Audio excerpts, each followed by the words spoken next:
제목으로 하나님 말씀 증거하도록 하겠습니다. 어느 성도님이 저에게 책을 한 권 줬는데 그 책 제목이 뭐냐면 고민이 고민입니다 라는 책입니다. 정신과 의사가 쓴 책인데요. 현대인들이 고민이 너무 많다는 거죠. 그런데 이 의사분이 볼 때 현대인들이 고민이 이렇게 많고 고민이 해결되지 않는 이유 중에 하나는 뭐냐면 고민 자체가 너무 힘든 고민이라기보다는 고민을 충분히 할 수 있는 시간과 공간이 주어지지 않기 때문이다. 이렇게 얘기하는 것을 인상적으로 읽었습니다. 물론 이제 이 말씀도 맞는 부분이 많다고 생각합니다. 그런데 충분히 고민할 시간이 주어지고 여건이 된다 할지라도 끊임없이 우리 삶 속에 계속 염려되어지는 문제가 있으시죠? 없으십니까? 사람은 자신이 감당할 수 있는 염려와 감당할 수 없는 염려를 나누는 경향이 있습니다. 그래서 감당할 수 있는 염려는 스스로에게 맡기거나 스스로 어떤 대책을 세워서 그 염려를 없이 합니다. 아니면 믿을 만한 다른 사람한테 맡기고 그것을 돌아보지 않습니다. 그런데 자신의 힘으로 감당할 수 없는 염려는 그렇게 하지 못하고 그 염려를 해결할 수 있는 가능성을 계속 찾아가면서 염려하기 마련입니다. 오늘 주일 예배 오시기 전에 여러분 마음속에 가장 염려했던 것은 무엇입니까? 우리는 다 이런 염려를 가지고 살아가고 있습니다. 그런데 오늘 본문에 보면 바울이 아주 도전적인 말씀을 하고 있는데 빌립보서 4장 6절 말씀을 보시면 우리 청년들 마음 같이 읽어볼까요? 다만 모든 일에 기도와 간구로 너희 구할 것을 감사함으로 하나님께 아뢰라. 자, 무엇을 염려하지 말라? 아무것도 염려하지 말라. 어떤 것도 염려하지 말라. 이 아무것도라는 표현보다 더 우리에게 와닿는 것은 어떤 것도 염려하지 말라. 어떻게 어떤 것도 염려하지 않으며 살 수가 있을까요? 내가 감당할 것은 내가 염려 안 하지만 이것은 도저히 감당 안 되는 문제인데 어떻게 염려하지 않고 살아갈 수 있을까요? 이 말씀을 한 바울은 그렇게 살고 있을까요? 우리가 이 염려를 맡기며 살아가기 위해서 기억해야 될 것 세 가지 말씀드리고 싶은데 첫 번째 같이 한번 읽어보겠습니다. 시작. 인생이 하나님의 축복 아래에 있습니다. 우리의 인생이 무엇 아래에 있습니까? 하나님의 축복 아래에 있습니다. 오늘 말씀해 보면 염려 대신 아무것도 염려하지 말고 다만 무엇을 하라고 말씀하고 있습니까? 기도와 간구를 하라라고 말씀하고 있습니다. 기도면 기도고 간구면 간구지 기도와 간구를 나눈 이유는 뭐냐면 기도는 하나님과 대화하는 전반적인 모든 것을 포함하는 것이 기도고 간구는 어떤 필요한 것을 요청하는 게 간구입니다. 우리가 사람들하고 대화할 때도 어떤 요청만 하는 게 아니지 않습니까? 여러 가지 대화들을 하잖아요. 부부가 아침에 일어나서 잘 잤어? 이렇게 얘기할 수도 있고 뭐 좋은 꿈 꿨어? 이렇게 얘기할 수도 있는데 아침에 일어나자마자 밥은? 이렇게 얘기하시는 분이 있습니까? 물 줘? 이렇게 얘기하시는 분이 있습니까? 요청 사항만 얘기하는 것은 대화의 부분일 뿐입니다. 마찬가지로 하나님과 우리와의 이 교제 속에서도 간구만 할 뿐만 아니라 기도를 통해서 여러 가지 우리의 상황도 말씀드리고 그리고 여러 가지 그런 감정을 표현하기도 하는 것입니다. 자, 그러면 기도와 간구를 통해서 우리의 염려거리를 하나님께 맡겨야 되는데 맡길 때 중요한 태도가 있습니다. 어떻게 맡겨야 되냐면 넘겨주시면요. 아무것도 염려하지 말고 다만 모든 일에 기도와 간구로 너희 구할 것을 어떻게 하래라? 감사함으로 하래라. 자, 감사함으로 아랜다는 것은 무엇일까요? 감사함으로 아랜다는 것은 지금 기도할 수밖에 없는 그런 염려거리가 있지만 이 기도하는 과정을 통해서 일어나게 되는 일과 그리고 결과에 대해서 하나님을 신뢰하는 표현이 뭐다? 감사라는 것입니다. 감사는 믿음을 표현하는 가장 강력한 수단입니다. 그래서 우리는 어떤 일을 놓고 기도할 때 믿음의 선포로 감사해야 됩니다. 아니 목사님 마음속으로 항상 감사하는데요? 마음속으로 감사하는 것과 다릅니다. 에베소서 5장 20절에 보면 뭐라고 말씀하고 있습니까? 범사에 우리 주 예수 그리스도의 이름으로 항상 아버지 하나님께 감사하며 입술의 고백으로 감사의 표현을 해야 됩니다. 그런데 앞에서 말씀드렸던 것처럼 우리가 수용 가능한 어떤 염려를 만났을 때는 하나님께서 인도하실 줄 믿습니다. 인도하실 하나님께 감사합니다. 이렇게 감사 기도가 되거든요. 그렇죠? 그런데 내가 수용 불가능한 어떤 염려거리를 만나버리면 감사는커녕 믿음도 흔들려 버립니다. 지난 금요일 날 예를 들었던 사람들이 있는데 바로 출애굽한 이스라엘 백성입니다. 이스라엘 백성이 출애굽을 할 때 하나님이 어떤 과정을 통해서 출애굽시켰습니까? 애굽의 10가지 기적을 통해서 이스라엘 백성을 출애굽시켰습니다. 놀라운 하나님의 기적을 이스라엘 백성은 10번이나 봤습니다. 그렇게 10번이나 보고 바로의 손에서 벗어나서 이제 가나안 땅으로 가려고 했는데 앞에는 무엇이 가로막고 있었습니까? 홍해 바다가 가로막고 있었고 뒤에 보니까 애굽의 병거들이 그냥 자신들을 쫓아오고 있었습니다. 그러자 이스라엘 백성은 어떻게 반응했습니까? 출애굽기 14장 10절과 11절을 한 절씩 교독하면 바로가 가까이 올 때에 이스라엘 자손이 눈을 들어본즉 애굽 사람들이 자기들 뒤에 이른지라 이스라엘 자손이 심히 두려워하여 여호와께 부르짖고 그들이 또 모세에게 이르되 애굽에 매장지가 없어서 당신이 우리를 이끌어내어 이 광야에서 죽게 하느냐 어찌하여 당신이 우리를 애굽에서 이끌어내어 우리에게 이같이 하느냐. 처음에는 하나님께 부르짖었습니다. 그런데 딱 상황을 보니까 이제 죽었구나.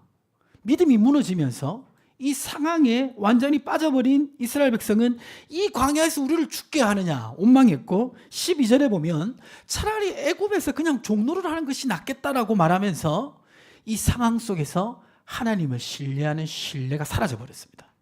그런데 이 이스라엘 백성과 다르게 모세는 어떻게 반응했습니까? 13절 말씀을 우리 옹보명제가 한번 읽어주세요. 모세가 백성에게 이르되 너희는 두려워하지 말고 가만히 서서 여호와께서 오늘 너희를 위하여 행하시는 구원을 보라. 너희가 오늘 본 애굽 사람을 영원히 다시 보지 아니하리라. 모세는 이 모든 상황을 하나님이 주관하고 계심을 믿었습니다. 우리가 정말 염려할 수밖에 없는 상황 속에서 감사한다라는 것은 어떤 의미가 있냐면 나의 이성과 경험으로는 도저히 이해는 안 되지만 하나님의 신실하심이 이 상황 속에서도 여전히 역사하고 있다는 뭡니까? 선포입니다. 그래서 이 감사는 믿음을 표현하는 가장 강력한 수단입니다. 근데 목사님 아무리 생각해도 나의 이성으로 생각해도 이 상황에 감사할 수 없어요.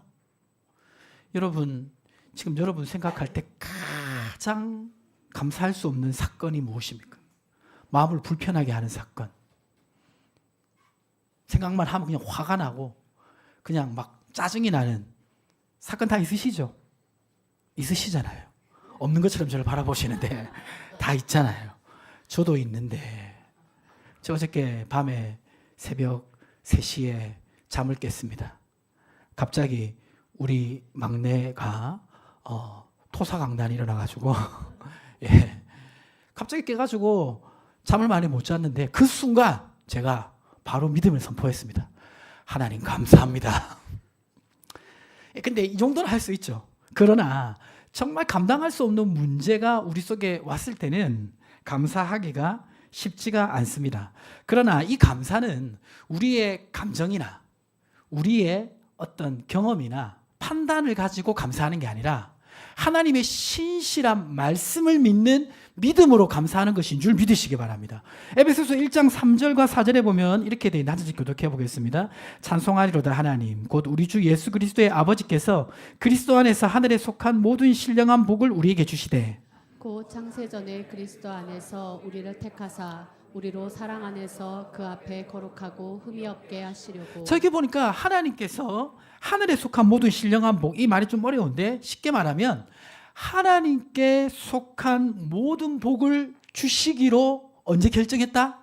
창세전에 내가 태어나기도 전에 내가 어떤 의로운 행위도 하기 전에 그것을 결정했고 5절에 보니까 그것이 어떤 사람에게 유효하냐면 그 기쁘신 뜻대로 우리를 예정하사 예수 그리스도로 말미암아 자기의 아들들이 되게 하셨으니 그러니까 예수님을 믿어서 하나님 자녀가 된 사람이 바로 하나님께 속한 모든 축복을 받았다라고 말씀하고 있습니다.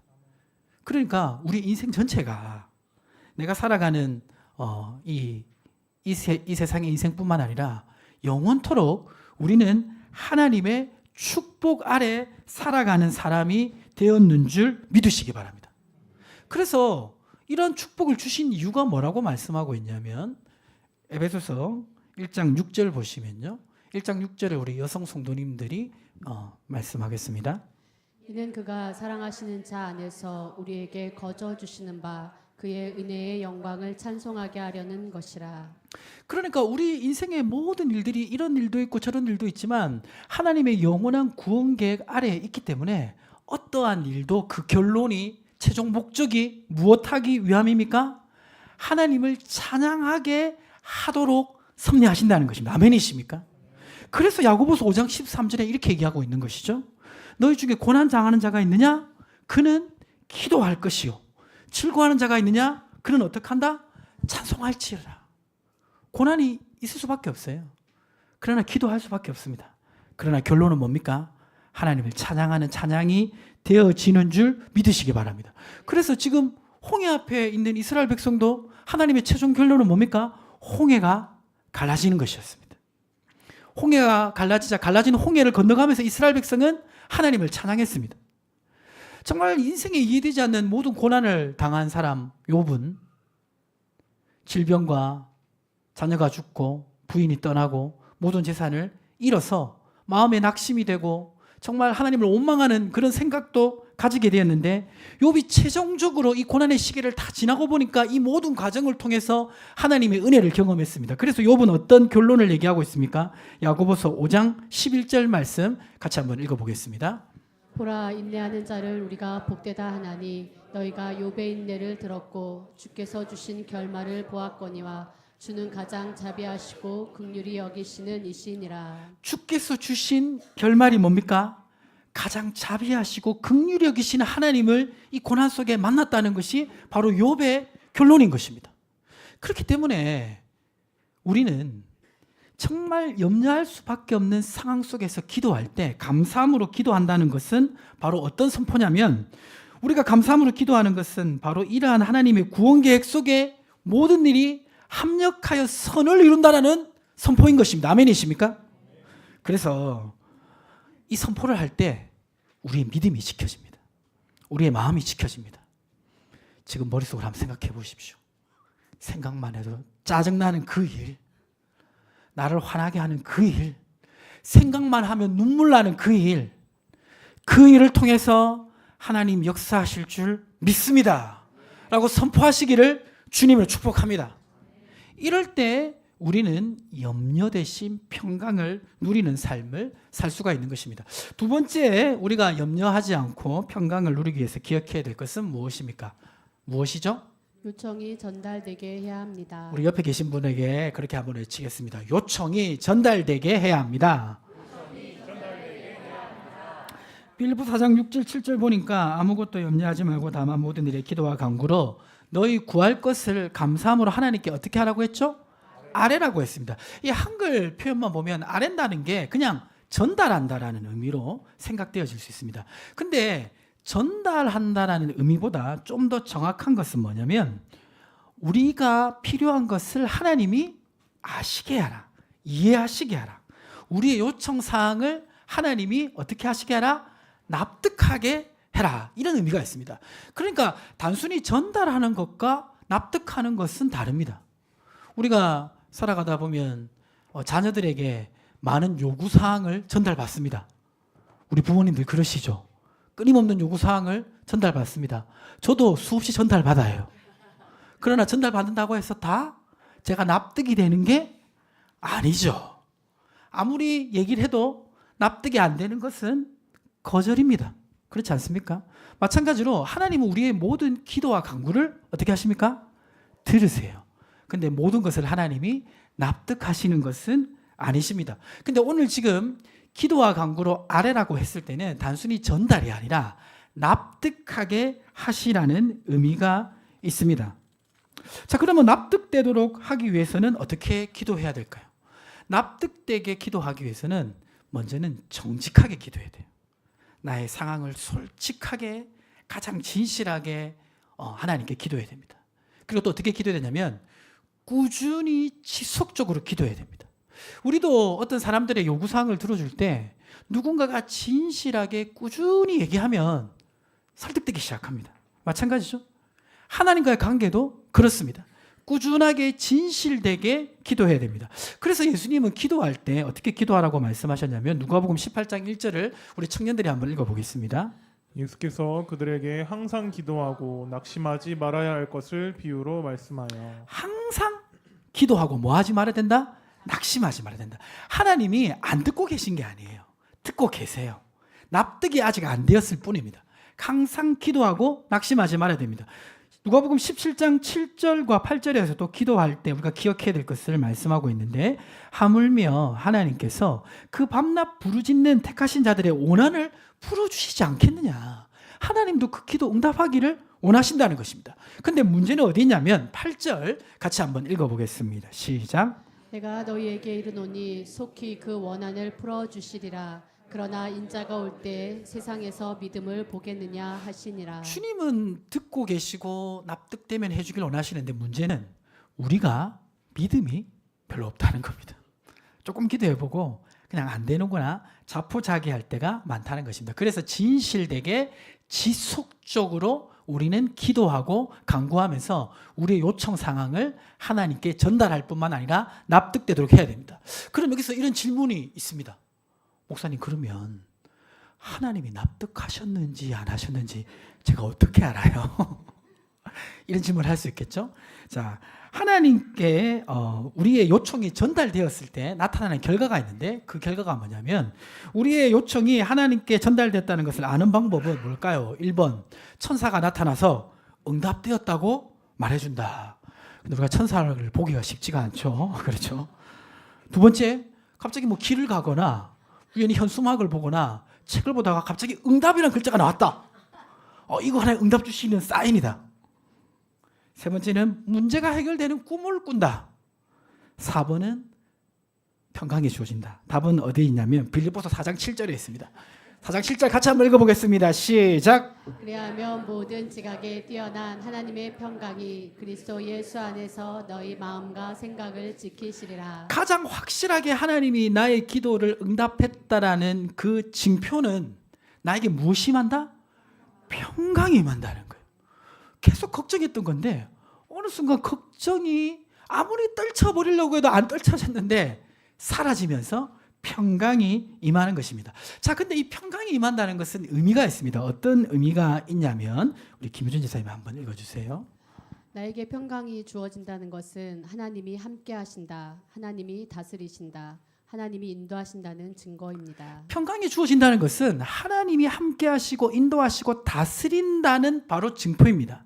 많은 분들이 이제 기도 응답 생각하면 내가 기도하는 것이 현실적으로 빨리 해결되는 것이 응답이라고 생각하는데, 기도 응답에서 더 중요한 건 뭐냐면 하나님이 나를 통해서 그 문제를 다스리는 것이 기도 응답의 중요한 과정입니다.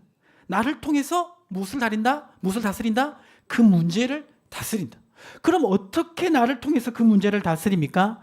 하나님의 평강이 임하면 그때부터 하나님이 그 문제를 다스리시는 줄 믿으시기 바랍니다. 그래서 이사야서 52장 7절에 보시면요. 자, 우리 남성 성도님 크게 한번 읽어보겠습니다. 좋은 소식을 전하며 평화를 공포하며 복된 좋은 소식을 가져오며 구원을 공포하며 시온을 향하여 이르기를 내 하나님이 통치하신다 하는 자의 산을 넘는 발이 어찌 그리 아름다운가. 평안이 공포될 수 있는 이유는 뭡니까? 누가 통치하시기 때문에? 하나님이 다스리기 때문에 평화가 우리 속에 임하게 되는 것입니다. 그래서 우리는 기도할 때요, 그냥 우리가 수용 가능한 범위, 우리의 믿음으로 맡길 수 있는 범위 안에 있는 문제들은 기도하고 그냥 쉽게 맡길 수 있어요.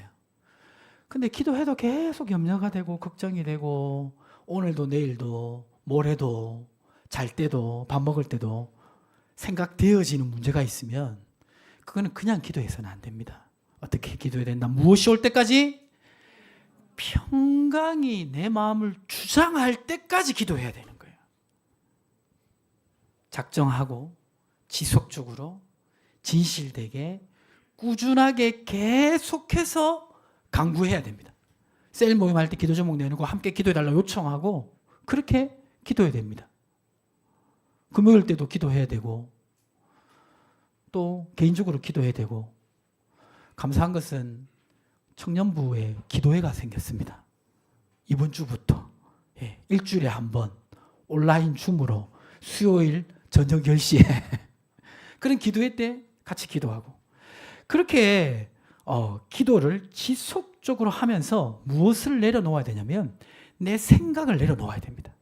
하나님의 평안이 나를 주장한다는 것은 내가 나를 주장한다는 게 아니잖아요. 내 생각을 내려놓고 지속적으로 기도할 때 하나님의 평강이 임하는데, 이 평강은 어떤 평강입니까? 요한복음 14장 27절 우리 청년들만 읽어보겠습니다. 14장 27절 그 다음 14장 27절 제가 읽어드릴게요. 평안을 너에게 끼치노니 곧 나의 평안을 너에게 주노라. 내가 너에게 주는 것은 세상이 주는 것과 같지 아니하리라. 너희는 마음에 근심하지도 말고 두려워하지 말라. 근심과 두려움이 사라지는 세상에서 얻을 수 없는 평안을 하나님이 주시는 줄 믿으시기 바랍니다. 그래서 우리가 염려 대신 평강을 얻기 위해서는 평강을 얻을 때까지 기도해야 되는 줄 믿습니다. 우리 성도님들 혹시 신앙생활을 하면서 한 번도 이런 경험을 해보지 못하신 거 아닙니까? 그런 분 있지 않습니까? 그런 분 있다면 나의 염려를 사라지게 하는 평강을 경험해야 봐야겠다고 결단하시고 염려하는 그 문제를 놓고 지속적으로 기도하시기를 주님을 축복합니다. 마지막으로 우리가 어떤 것도 염려하지 않기 위해서 기억해야 될 것은 무엇입니까? 같이 읽어볼까요? 모든 지각에 뛰어난 하나님의 평강 아래 행하야 합니다. 우리가 진실하고 지속적으로 우리의 생각을 내려놓고 기도하면 하나님의 평강이 임하는데, 그 평강은 어떤 평강이냐면 7절에 보니까 이 평강은 무엇에 뛰어난 평강입니까? 모든 지각에 뛰어난 평강. 이 말이 좀 어려워서 제가 쉽게 설명드렸는데, 모든 지각에 뛰어난 하나님의 평강이란 무엇입니까? 우리 웅범형제가 한번 읽어주세요. 사람들의 모든 이해와 만물의 모든 작동 방식을 뛰어넘는 하나님의 능력과 지혜가 함께하는 평강.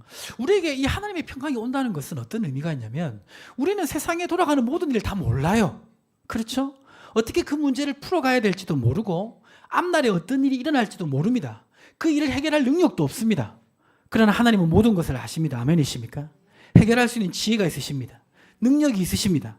내 속에 하나님의 평강이 임한다는 것은 그 평강만 있는 것이 아니라 그것을 해결할 수 있는 지혜와 능력이 있으신 하나님의 평강인 것입니다. 아멘이십니까? 그래서 이 평강이 주어질 때 우리는 그 염려를 벗어날 뿐만 아니라 그 상황을 하나님이 다스리시는 역사를 경험하게 됩니다. 그 바울을 보면요, 지금 바울이 감옥에서 이 말씀을 빌립보 교회 성도들에게 썼잖아요. 바울이 지금 이 상황에서 염려하고 있는 것이 무엇일까요? 생각해보면 지금 현재 복음 전파 사역이 어떻게 될 것인가? 이것이 인간적으로 염려될 것이고, 감옥에서 멈추어버린 자신의 사명, 나 더 계속해서 복음 전파를 하고 싶은데 이 사명을 다 감당하지 못하면 어떡할 것인가? 이런 인간적인 생각이 들 수도 있고, 그리고 자신의 건강과 그리고 앞으로 일어나게 될 여러 가지 일들에 대한 염려가 있을 수 있습니다. 지금 이러한 것이 바울이 감옥에서 가지고 있는 인간적인 생각인 것입니다. 그걸 제가 좀 더 구체적으로 한번 적어봤는데요. 이렇게 적어봤습니다.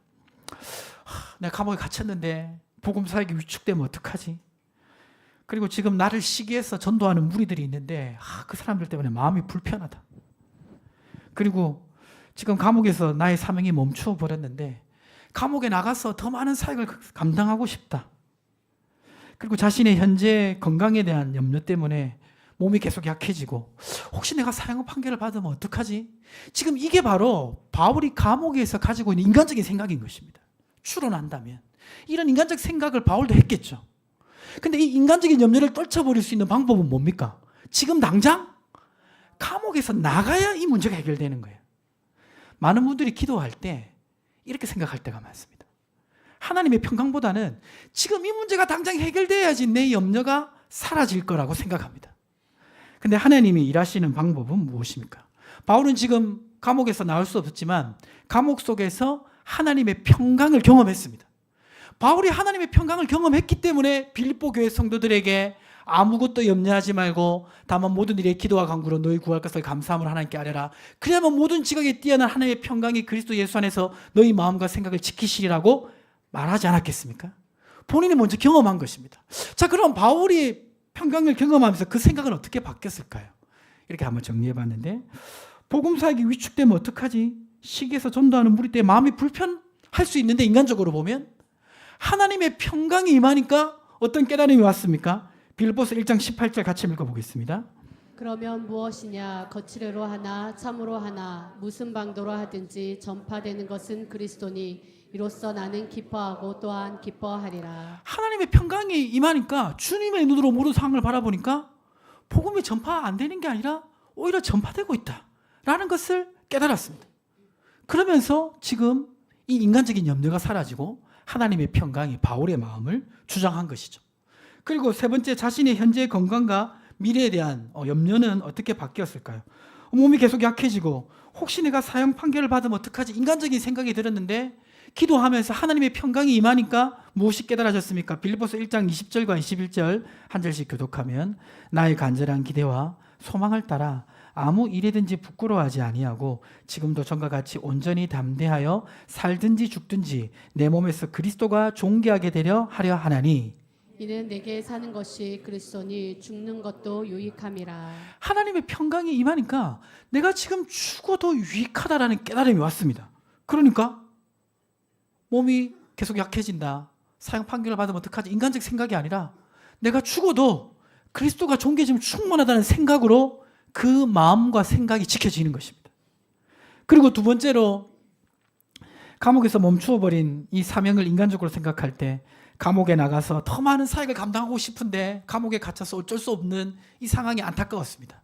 근데 하나님의 평강이 임하자 무엇을 깨달았습니까? 빌립보서 1장 25절 26절 한 절씩 교독하면 내가 살 것과 너희 믿음의 진보와 기쁨을 위하여 너희 무리와 함께 거할 이것을 확실히 아노니 내가 다시 너희와 같이 있으므로 그리스도 예수 안에서 너희 자랑이 나로 말미암아 풍성하게 하려 함이라. 하나님의 평강이 임하니까 모든 지각에 뛰어나신 하나님의 평강이 네가 여기서 끝나는 것이 아니라 나가게 될 거라는 확신을 주셨어요. 그러니까 앞으로 나가서 빌립보 교회 성도들을 위해서 사역하게 될 거라는 마음이 그 생각을 지켜주는 것입니다. 그러니까 바울이 인간적인 생각만 가지고 있으면 그 염려는 바울이 감옥에서 나와야만 해결돼요. 그러나 하나님의 평강이 임하니까 어떻게 됩니까? 바울의 생각과 마음이 지켜지고 모든 상황을 그 평강이 주관하고 있는 것을 보게 됩니다. 그 평강이 임할 때요, 평강만 임하지 않아요. 하나님의 평강이 임할 때 모두 같이 올 때가 많냐면 믿음도 같이 올 때가 많습니다. 평강과 믿음이 같이 오면 내가 믿음으로 지금 기다려야지. 믿음으로 이 일을 해야지. 이런 생각이 듭니다. 평강과 함께 인내하는 마음이 올 수가 있습니다. 지금은 내가 참고 기다려야지. 평강과 함께 지혜가 올 때가 있습니다. 이 생각으로 이 문제를 해결해야지. 그러니까 하나님의 평강이 오면요, 그 평강을 통해서 나를 다스릴 뿐만 아니라 나의 모든 상황을 다스리는 역사가 일어나게 되는 것입니다. 하나님의 평강은 나의 마음을 넘어서서 나의 삶을 주장하게 됩니다. 그럼 우리는 어떤 삶을 살 수 있습니까? 에베소서 6장 15절 말씀 같이 한번 읽어볼까요? 평안의 복음이 준비한 것으로 신을 신고 염려에 갇혀서 살아가는 것이 아니라 그 평안을 가지고 하나님 기뻐하시는 일을 할 수 있도록 살아가게 되는 것입니다. 그 마귀가요 가지고 있는 전략 중에 염려라는 전략을 쓰는데, 이 염려라는 전략을 어떻게 쓰냐면 믿지 않는 사람들한테는 이렇게 씁니다. 계속 인생의 염려와 걱정거리를 해결하도록 시간을 써서 누구를 못 믿게 합니까? 예수님을 못 믿게 합니다. 근데 여러분 익히 알고 계시지만 정말 무거운 염려와 이런 걱정거리들이 주기별로 찾아오잖아요. 그렇죠? 5년이나 한 10년 주기별로 이 큰 문제 해결하니까 요 큰 문제 나오고, 요 큰 문제 해결하니까 저 큰 문제 나오고, 인생은 끊임없이 큰 염려거리들이 나타납니다. 그래서 이 마귀는 예수 안 믿는 사람은 예수님 계속 못 믿도록 하고, 예수님 믿는 사람들은 어떻게 합니까? 그 염려거리에 시간과 에너지 다 쓰게 만들어요. 그런데 이 염려를 하나님께 맡기고 하나님의 평강 가운데 거하는 사람은 마귀의 전략대로 염려한다고 시간 다 쓰지 아니하고 평안을 가지고 그 상황을 다스리며 하나님께 쓰임받는 삶을 살 수 있게 해주시는 것입니다. 아멘이십니까? 바라기는 우리 성도님들의 삶이 이러한 삶 되시기를 주님을 축복합니다. 말씀을 마무리하겠습니다. 우리는 염려할 수밖에 없는 상황 속에 늘 놓여 있습니다. 그러나 이 염려 대신 평강을 누리며 살아가기 위해서 우리가 기억해야 될 거, 첫 번째 뭡니까? 인생이 누구 아래 있다? 하나님의 축복 아래 있다. 두 번째, 우리의 요청이 하나님께 전달되게 해야 되고, 세 번째, 모든 지각이 뛰어난 하나님의 평강 아래 행할 때 우리는 염려 대신 평강을 누리며 살아가게 될 줄 믿습니다. 이 말씀 기억하시고 이번 한 주도 승리하시기를 주님의 이름으로 축복합니다. 하나님 아버지, 감사합니다. 우리 인생에 끊임없이 찾아오는 염려와 걱정, 특별히 내 힘으로 해결되지 않는 그런 염려 속에 우리가 파묻혀서 살아갈 때가 많습니다. 하지만 하나님, 오늘 말씀대로 우리의 인생이 하나님의 축복 아래 있다는 것을 기억하고 우리의 요청을 하나님께 전달하며 하나님 주시는 평강 가운데 행함으로 말미암아 승리하는 삶을 살아가게 하여 주시옵소서. 감사하며 예수님의 이름으로 기도하옵나이다. 아멘.